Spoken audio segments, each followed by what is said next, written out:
Hey, everybody, welcome back. I have Coach Whitney Reese with me today, and we have a fun one because I think we're both kind of intrigued by this topic. But the game's going back to the ranch this year in Aromas. If you don't know, Whitney competed in Carson, so she understands what it's like to compete at the highest level. But I wanted to ask her essentially what she thinks the differences for the athletes are going to be because they're going back to the ranch and not in Madison this year. So when you do, can you do me a favor and just can you try to give us a little bit of context as to like what you would expect to see at the ranch and how that's maybe different than what they would have seen at Madison? Yeah, so I think some of the influences for what I would expect at the ranch are the environment itself and what you can and cannot do with equipment. So when you think of like Carson and Madison, there's been an almost linear progression each year of bigger equipment, bigger Zeus rig, more incorporation of heavier loads, bigger kettlebells, dumbbells, different types of barbells, and think of like the snail in the team, like Big Bob. So that's been a very consistent progression since Carson into Madison. At the ranch, many of those bigger item pieces of equipment aren't really going to be an option, and by trend, when you just look at like 2008, 2009, there's always been a longer distance, so 5K, 7K run, and something involving the hill, followed by some type of weighted ladder of every 30 seconds. And then 2016, that showed up again. The difference is between 2009, 2016, when you look at the ending weights on the bar, Yeah. men in 2009 were a couple ended at the 505 bar. Women ended at, I think it was a 315 bar. And this I'd is have to double deadlifting. check. Yep. Yeah, this was deadlift. And then 2016, you had men ending on that last bar, which was all the way up at 615. And you had a couple of women hitting that 415 bar.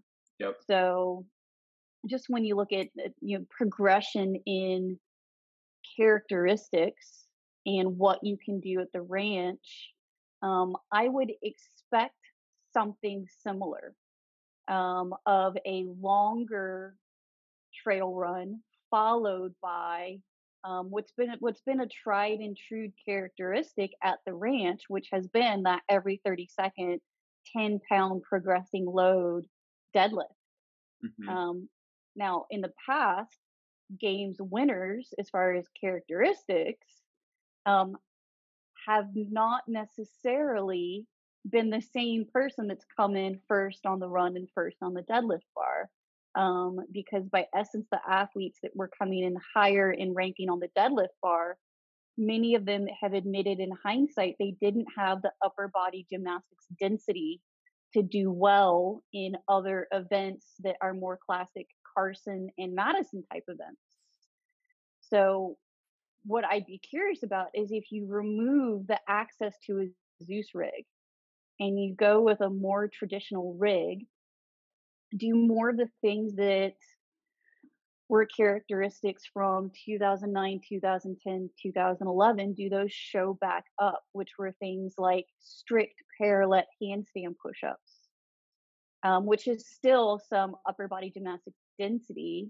But that was definitely a big divider at the ranch, was if you could run and you could deadlift and you could do strict handstand push-ups, that was the other You're pretty good. characteristics that was like, yeah, you were going to place in the top 10. So, just thinking through what that changes for programming, um, it opens things up a little bit for more running, but the skill of trail running, not running on a track. It also opens up the possibility of a mountain bike ride, Mm. which has shown up a couple of times for more of like a sprint distance mountain bike experience. So that's one that I'm curious about. Is past winners have had a higher training age in sports that included outdoor athletic events. You mean the winners at Aromas? Is that what you mean? Yeah, when you look back at I think of like Tanya Wagner, like think all the way back is many of those winners, even when you think of like the classic battles between Khalipa and Spieler, and then when you look at Graham Holberg and them coming out of the mix, many of them had a training age that included being able to run on an uneven surface and still lift and carry something heavy repeatedly and have an okay engine for some gymnastics density. So Do you it's think just I'm a little more curious about what the change is going to bring with them going back to the ranch. do you think that anybody is training anything in the water right now? Ooh, that is a good question. Maybe That recovery, but do you think they're training it? probably not. If they were, if I was in Vegas and I had to place bets on where to spend my time and energy. Um, but yes, for recovery, just looking at the aerobic system, water is a great way to do that. But the last couple of years, the option of out open water paddleboard, unless something drastically changes in just how you can travel right now with social distancing, um, in the hierarchy of needs, that skill is a bit lower Do you than hill sprinting and trail running.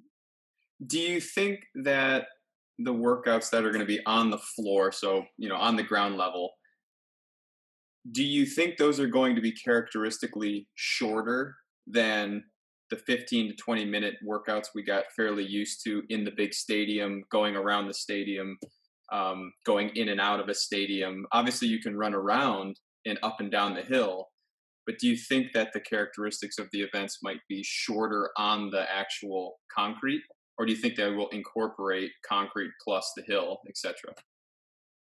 Um, that is a I know we're really just good guessing, but question. I mean, it is an epic guess. When I think back through things on the concrete at Aromas, um, 2009 was a lot of 3 round for time. hmm. It was a bit more traditional of a gymnastics movement, something cyclical, and then something with a barbell. There were three in a row of 3 round for time.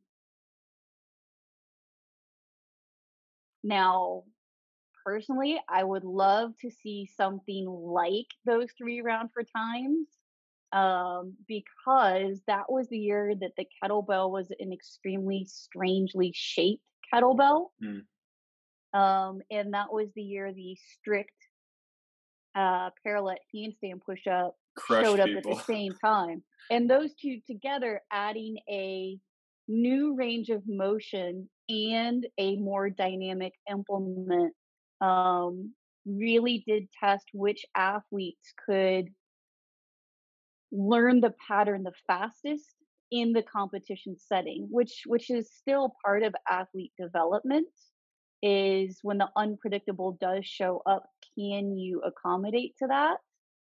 um, and that has been a theme that likes to show up in the games. Early was throwing one unpredictable thing at you. So I think of that as the handstand push-up and the kettlebell 2009. 2010, it was the three final workouts where you were blinded in the back room and didn't know what you're walking out to. Or the Zeus rig out on the stadium of knowing you had to do a movement, but not knowing how many you had to do and what movement was coming up next.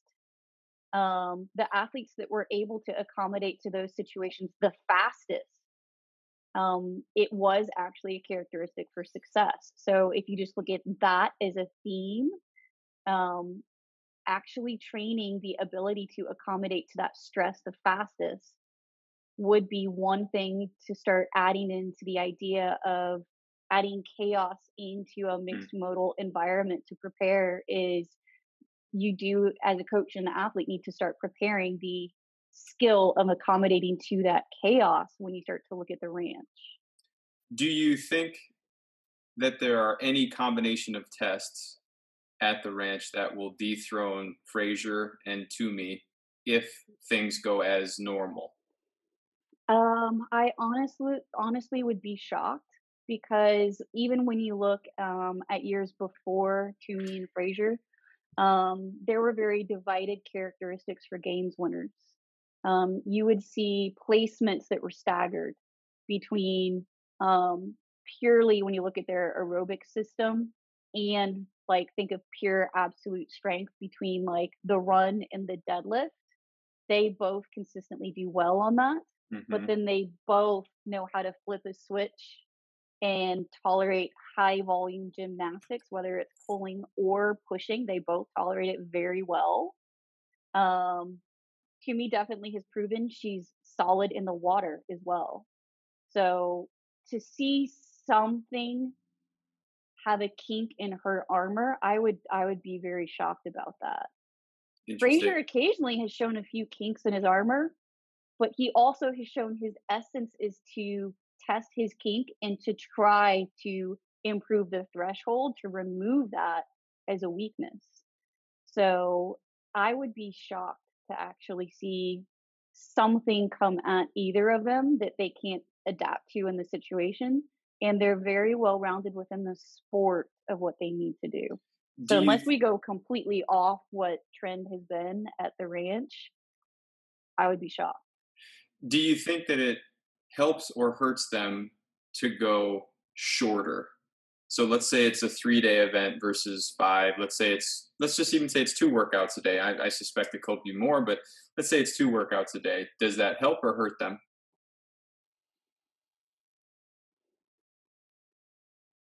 I think it makes it closer because of the last 2 games experiences, seeing some of the changes within the females between day-to-day leading and males with day-to-day points, and it being a bit closer, I think it does narrow the gap to be able to separate yourself less. Hmm. Um, and that would be fitting with the theme of every second counts though, Hmm. is it then becomes even that much more critical.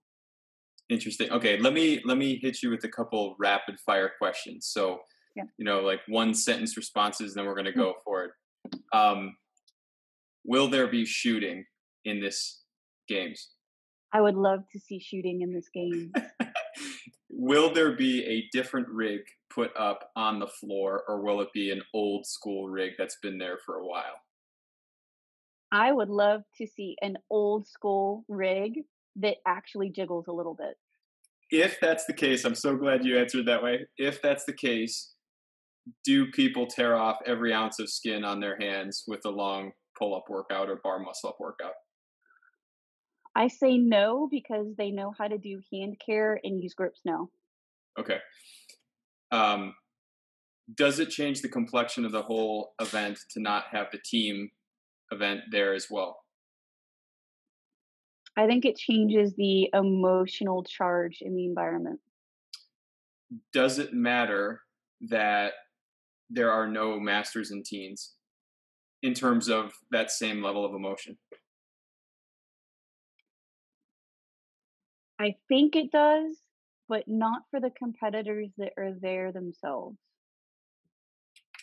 Does having no spectators or very, very few spectators change anything about the placement of the athletes? Not for the athletes that are competing to maximally express what they can do. For the athletes that are competing for the notoriety, not having a spectator will change their ability to perform. Who are you most excited to watch on the male side and on the female side?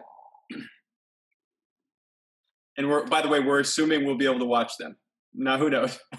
Um, I would love to see Vellner go after Frazier again. Um, Female side, I love watching Kumi. I do. She's so solid that I just love watching her period compete. That's awesome. Um, will there be any massive bombshell, like we're getting on a bus and going somewhere different, or do you think it's all going to be old school at the ranch? I think there have to be 2 plans in place because of just what you can and can't do for travel right now. If I was gonna plan it to a T to its essence, I personally would have a plan in place for a bombshell, knowing I have to have a plan in place for logistically if it's not an option. Awesome. I could do this all day. Let's hold it off Oh, there. look, I like this Yeah, game. yeah. Maybe we'll revisit this topic the next time we talk. I think this is a fun one. But I really appreciate you Awesome. coming on today, Whitney. Thanks. All right, see you.